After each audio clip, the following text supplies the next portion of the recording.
Christine from UW Medicine.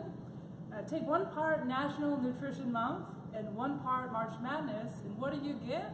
March Madness Tournament of Fiber.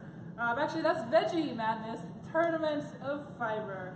To build excitement for the final week of voting in in Veggie Madness, we're talking with Molly Haas, a clinical dietitian at Harborview Medical Center, about the importance of veggies in our diet. Excellent.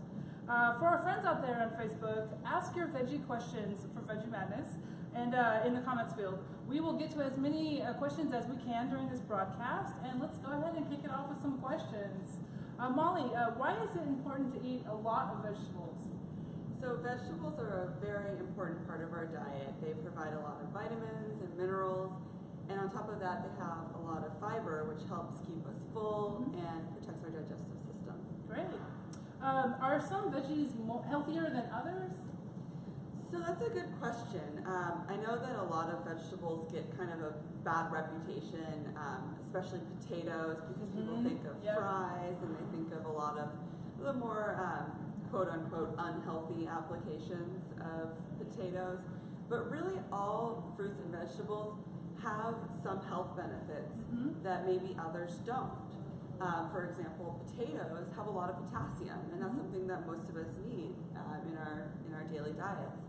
So incorporating a lot of fruits and vegetables helps make sure that we're getting the variety of all of the vitamins and minerals that we need, as well as that healthy fiber I was talking about before. So one thing that a lot of dietitians will mention, and just kind of a good way to think about eating, is to eat the rainbow, meaning that you're eating a bunch of different colors of fruits and vegetables, because each color sort of corresponds to some of the vitamins and minerals that you might find in that fruit or vegetable. Great. Is going vegan healthy? So there's a couple of questions in this question.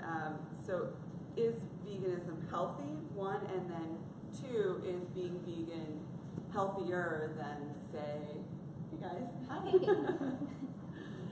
Healthier than, say, eating an omnivorous diet that most of us eat. So you can definitely be a vegan and get most of the vitamins and minerals that you need, and certainly all of the protein that you need. Especially now that veganism has been so common for so long. I mean, there's so many vitamins minerals, so many meat substitutes that have a lot of protein in them that kind of taste like meat. So there's a lot of options that really weren't around when people first started to go vegan. So in some ways it's easier now. I would say that anybody that is interested in going vegan, definitely to eat as many different types of fruits and vegetables as you can to make sure that you are getting all those vitamins and minerals. And then also you will want to talk to your doctor or registered dietitian to make sure that you're not deficient in anything like B12 or iron, vitamin D and calcium. These tend to be things that we get mostly from animal sources. Not to say that you can't get a lot of them from fruits and vegetables and other plant-based foods, but it is something that vegans tend to have a little bit more trouble getting than everybody else. But again, as long as you're talking to a health professional about it, you should be able to get what you need. Okay. I don't believe that a vegan diet is any healthier than a regular diet that has both plant-based and animal-based foods. It's really just a matter of what works for you, and of course the moral aspect of animal rights that draws a lot of people to veganism. Certainly, if that's something that's important to you, a vegan diet is a good option. Great. I want to remind our Facebook friends, if you have any questions, let us know in the comment field. And what should someone know before switching to a more plant-based diet? So there are a couple things that might change if you go to a plant-based diet. One, the amount of food prep tends to change. So where a lot of non-vegetable foods tend to be a little bit easier, like just grabbing a sandwich with a couple pieces of bread or popping something into the microwave. With fresh fruits and vegetables, there is a little bit more prep involved. There's a lot of washing and cutting and peeling. So you may have to devote a little bit more time to food prep. Of course, there are other options. A lot of frozen fruits and vegetables are already prepped, and it's just a matter of kind of throwing them into whatever you were making before. But certainly kind of factoring that into it. Another thing is that when we increase the amount of plant-based foods into our diets, especially if your diet was pretty low in fruits and vegetables before, you may notice a bit more bloating and just some discomfort. That just comes from adding more fiber to your diet. It goes away in time. Most people would find that after a couple weeks, they really don't have those symptoms anymore. It's just something that you might want to be aware of going into it. Okay. And what are some easy ways to add, for someone to add more vegetables into their diet? I think this is an opportunity for people to really get creative with what they make. If you like to cook, think of it as a challenge to try and figure out how your favorite recipe can have more fruits and vegetables in it. Really, any recipe, any meal can have vegetables added to it. One thing that I like to do is add vegetables to soups that I make. Find a recipe for a particular type of soup and think about what vegetables I want, or maybe what I have in my refrigerator at the time, or just what sounds good in that particular recipe, and then add that to them. It adds volume to the soup, so all of a sudden you have more soup now. And it's just a good way to get a few more vegetables in there.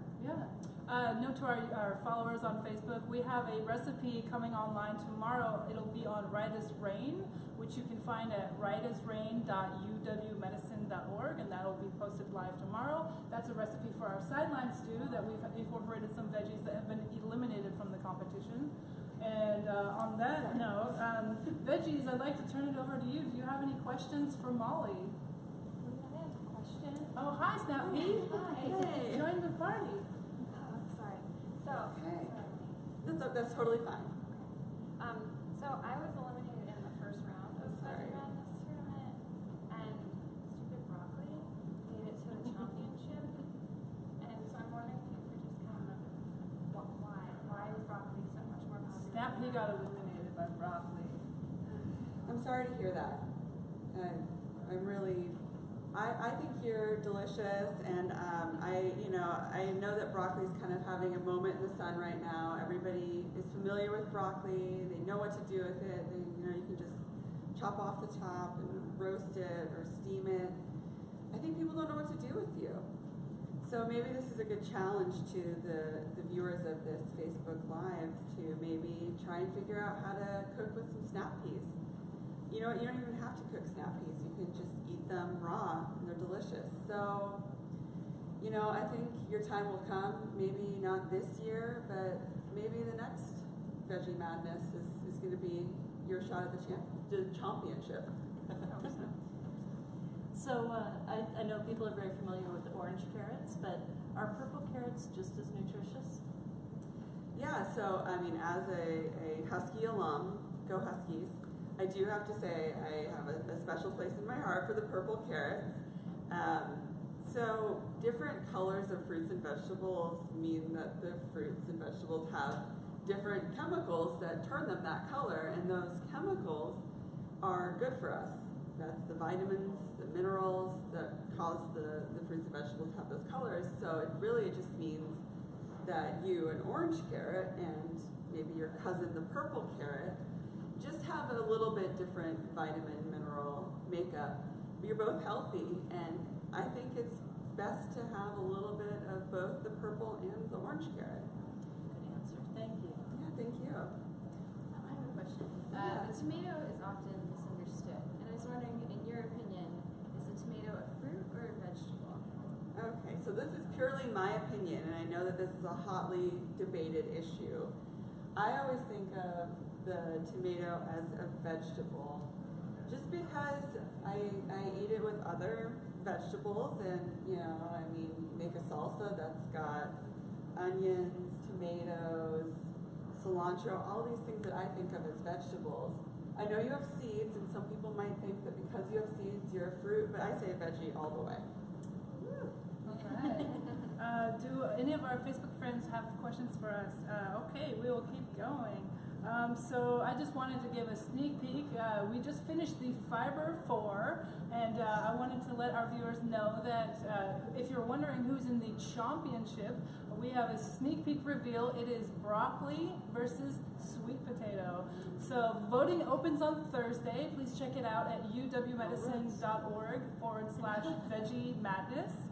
And with that, thank you, Molly, for joining us today. Thank you for having me. This has been really fun. And just check us out on Thursday. We'll be live, and you can vote for the champion and the championship. Thank you.